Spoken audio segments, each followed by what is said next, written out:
Pit. Kala mo mga pahinga na. Ito pa pala. Leak. Tapos ito error. Leak maliit. Micro leak.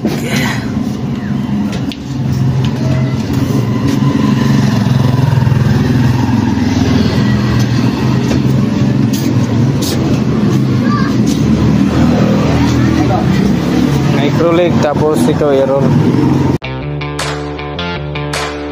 Alright, repair tayo ulit ng Kulin Quad Series. Ayan, H5 yung error, so yun yung gagawin natin. Brad na bahala dyan. Tapos system reprocess tayo ng isa. Ito, ligtis na rin natin ito, goods na to. Wala nang leak. So assemble na natin to para masauli na. Tapos ito repair ng board. Brad Rio na bahala dyan.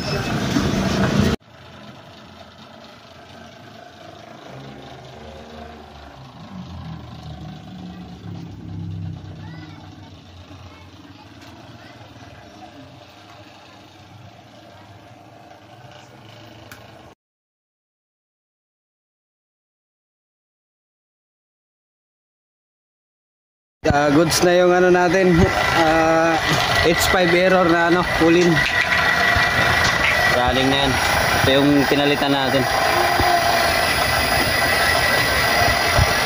Running na yung compressor.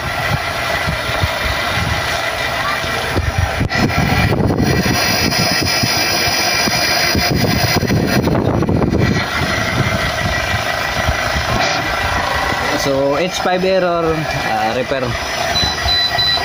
Palit ng IPM.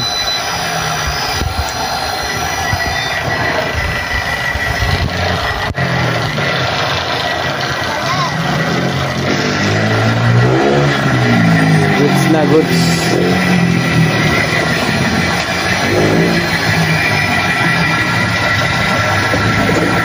Lamig na rin.